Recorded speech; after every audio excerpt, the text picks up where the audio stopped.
about how you can make a kid-friendly cottage pie recipe that is easy to make, it's cheap to make, very frugal, and the kids absolutely love it.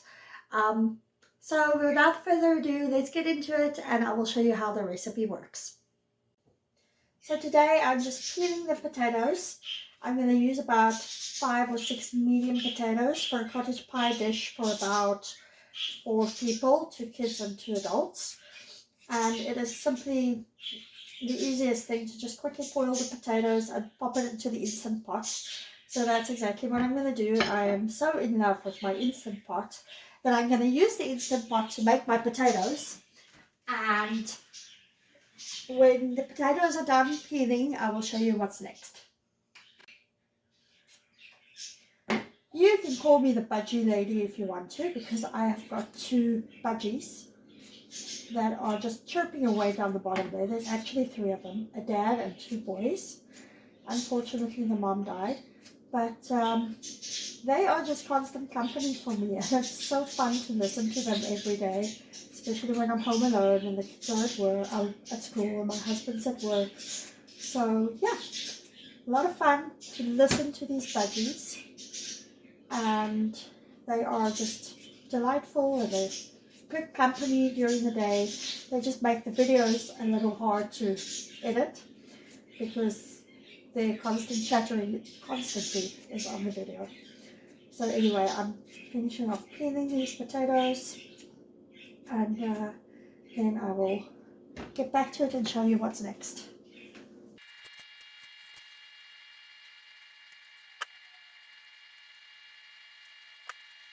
Right, so I've peeled the potatoes and I'm going to cut them into small pieces so that I can put them in the Instant Pot and they can boil quickly. Just please don't use any bad places that you find in the potatoes. Cut those out. These potatoes are not the greatest. I bought them about a week ago and they've gone off, sort of. But I'm using what I can because I don't like wasting. And I know that in North America, things are wasted a lot. So it's a very affluent society and things get wasted. But I don't like wasting because I come from South Africa originally, and over there you learn not to waste. So you use what you can, and so for that reason we're going to cut up what we can here. I just don't think that it's safe to use potatoes that, for example, have a little bit of brown in them like that. So if I can't peel the brown off, I am just going to take it off and cut it out so that we don't eat that part. And then I'm just going to finish cutting up the potatoes and then we'll throw them in the Instant Pot.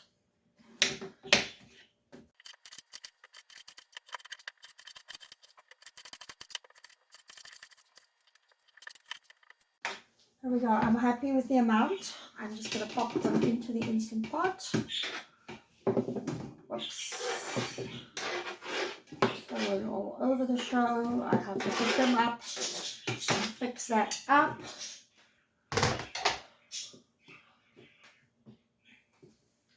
Quick and easy. And I will show you before I put it in the Instant Pot what I do with this. So for this I am going to take about 1.5 cups of water. And I'm going to just make the potatoes covered. I think for this one I need 2 cups. Usually it's 1.5 cups. For this one I'm going to use 2 cups. And it's not quite yet covered, so maybe around 1/2 cup. Make sure that it's covered in full. And there is nothing open and left over. So let me make sure it's covered in full with the water. The water is very important in the Instant Pot. If you don't have water in there, you're going to get a burn message, which is really not a great thing. So I'm going to just pop this into the Instant Pot. Oh, there's one that got lost. Just pop that one in too. And I'm going to close the lid.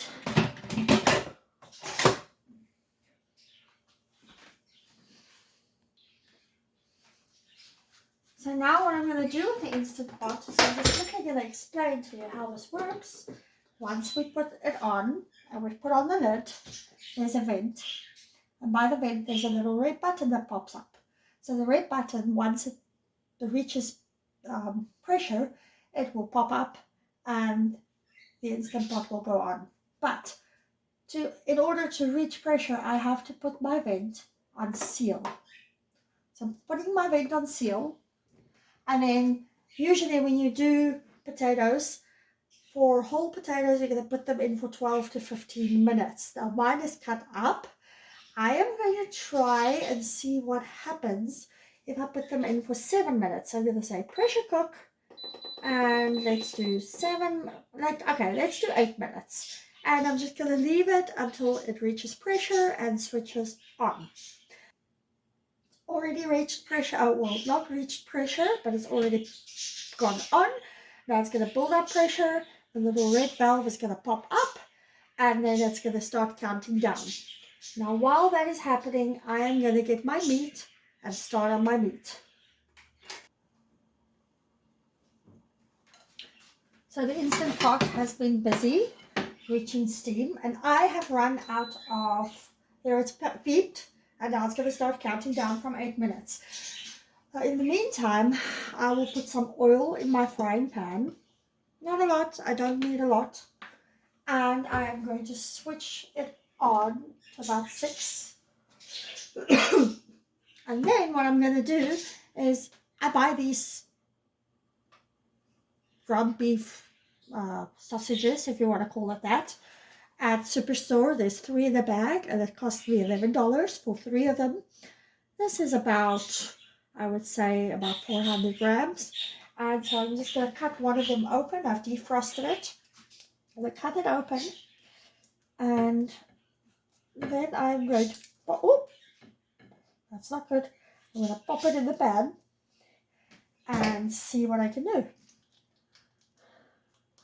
And then by the looks of it, I have some dishes to wash, because this never happens. I never do that. But this time it happened, unfortunately. One of the things that's very important is before you start frying this, you're supposed to crush it. Now, I kind of did this a little bit the wrong way around because I had to wash my pan again. So I'm just going to crush this up and fry it until it's nice and done. I actually do it until it's done. I don't just brown the meat. Seriously, if you have figured out how to cook without a mess, let me know. Because whenever I'm in the kitchen, it always seems to be one massive mess. My potatoes are on 6. And my meat is browning nicely. And then I will show you what to do with the meat once it has browned. So this is a recipe my dad used to make, and he absolutely loved making this recipe. He did it like at least once a week, and then eventually he taught me how to make it. Just quick and simple and easy. And I'd love to pass it on. So I think it's time to put on my vent, because there is a lot of steam.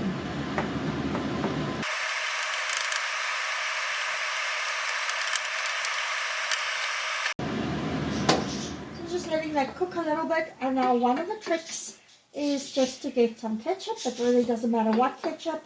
I like buying the Superstore brand ketchup because it is just cheap and easy. And what I'm going to do is I'm just going to use the ketchup and put a dollop like that, circled, so that the meat can get covered in the ketchup. And I will add as much ketchup as I think this needs.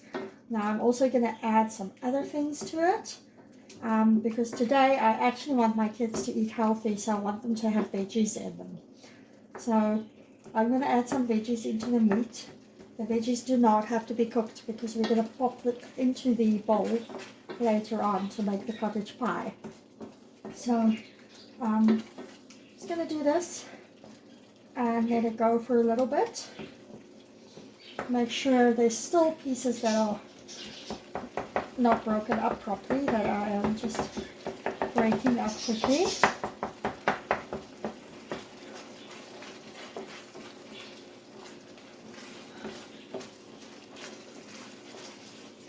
But I think that is pretty much done. Now what you can do, if you really wanted to, is you could make a cornstarch slurry, and you could add it to this just to make it a little less runny, but I find that it really doesn't actually matter. It's not that runny anyway. My dad used to make a cornstarch slurry, but I am not going to do that. So my kids over there hate me because I have got these green beans from Walmart, canned green beans. I usually put frozen mixed fruit, the small little cubes, into the cottage pie meat. But unfortunately I don't have that, and my kids don't like green beans, but they're going to eat it anyway. So I'm going to mix this in. There's my Instant Pot done. I'm going to mix this in, and they're just going to have to be happy with beans tonight. Usually they love it. I don't know how it's going to happen tonight because of the beans. It might go down really horribly, or it might go down really well. We'll have to see. So now what I'm going to do is I'm going to just pop this into my casserole dish, like so, and flatten it out. And then we're going to finish off the potatoes, pop it in, and when it's time, pop this in the oven. Oh, there's some more there that I can get out. So now my stove is too hot for you to see how I bake this. So I'm just going to move it sideways like this. I usually put on the fan, and then I'm just going to move this. And be careful not to get burnt by the steam. And I'm just going to hold it like this. Usually I don't have to do this, but today, because I'm making a video, I am showing you how.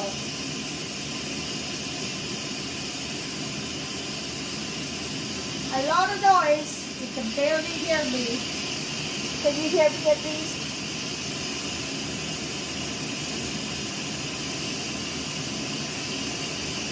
It's actually quite funny because I'm trying to make a video, but I am at the same time making a huge amount of noise. And I nearly burnt my pot at the bottom. There we go, we'll just let that finish venting, and then I'll show you how it's done. So I have vented my Instant Pot over here.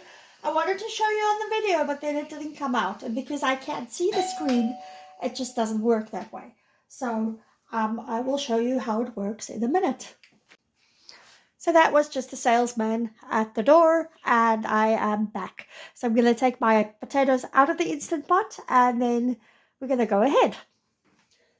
So I've vented my Instant Pot, so I'm going to open it, and I need something to take it out with so that I don't burn my hands.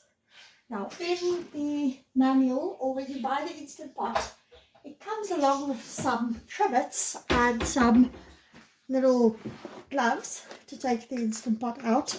I've lost my one glove, but they're silicone, they're great. I've lost my one glove, so I'm just going to take one of the other things. And so here are my potatoes. Let's have a look and see if they are done, because I want to know that they're soft enough. Great, they're perfect to mash. So I'm going to go ahead and I'm going to drain the water out, and then I'm going to mash my potatoes. So let's do that. So firstly, I'm going to mash my potatoes and make sure that it's all mashed up properly and there's no clumps left in it. And then I'll show you the trick to what you do to make it nice and smooth and puffy so that it doesn't taste too grainy. I think this is mashed up properly. Now we're going to add some milk to it. So before I add the milk, I want to add some butter to it. This is Superstore no name brand butter. As you can see over here, I am literally going to cut off just a little bit as I feel. This is maybe 1/8 of the butter stick. I'm not going to put all of it in. I'm just going to use half of that and just make a couple of clumps. I don't like using a plate at this point because I feel that it's a waste. I'm just going to add that, and if I need more butter, then I'll use the other little bit of a stick that I cut there. And I'm just going to mix it in. At this point, the pot is no longer so hot and I can touch it. And I'm just going to mix the butter in because this makes it nice and smooth. So we'll just do that. And because it's so hot, I don't need to pre-melt the butter. The butter will melt by itself in the pot. And yes, I don't like what I see here. So I'm actually going to I'm going to go ahead and I'm going to add the other stick of butter. Just cut it up into 3 little parts. I'm going to go ahead and add that. And once again, I'm just going to make sure that it gets heated up and covered by the rest of the potato. That is super hot in this pot. I've run out of milk. You're supposed to use milk in this recipe, but I've run out of milk, so I have condensed milk in my pantry. So I decided to use condensed milk. It's a little bit weird, I know, but that's what I decided. And so this is mixed in properly, the butter is melted, and so now I'm going to add half a cup of the milk. About. We don't want the potatoes to become too runny, but we do want it to be nice and smooth and puffy. And so we're just going to mix it up like this. It is a little runny, oops, but I think I actually don't have enough potatoes in here. I should have done one more, but that's also okay if it's not enough. Look how beautifully smooth that is. Now, this is not a dish that you can do without salt. So I'm just going to take some salt that I fried from my pantry and I'm going to put the salt in. Now my salt is clumpy. It's really not great. So once again, a cheap salt that I found. We have a salt shortage. So I bought this instead of normal salt because we have a salt shortage. So I would say about a teaspoon of salt would do it. I can't take that out and measure properly, so I just have to eyeball it. And I mix it up. Now the one thing you need to know about the potato masher is that you need to wash it off straight away. Or the potato gets hard on it and then it's basically impossible to clean it. I'm done. I'm going to add this in and spread it out over my meat. Just gently, not roughly. Because if I do it roughly, then it's all going to go south. So just gently putting it over.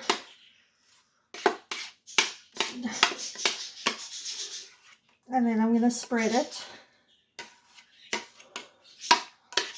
once it's all out.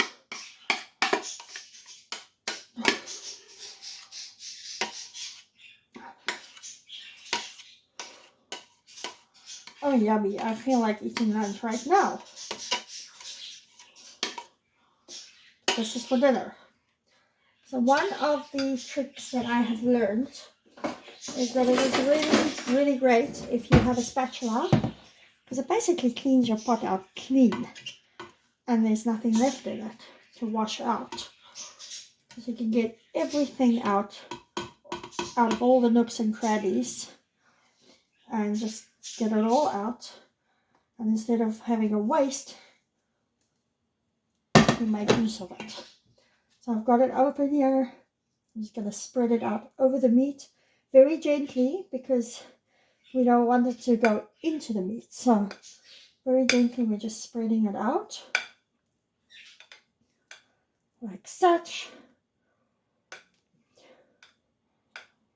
And then you can do whatever you want to on top. I usually do a pattern just because I like to do that. So I'm going to take a fork and I'm just going to grate it along and just make a little pattern here. like so. Just because that's what I do, I like it.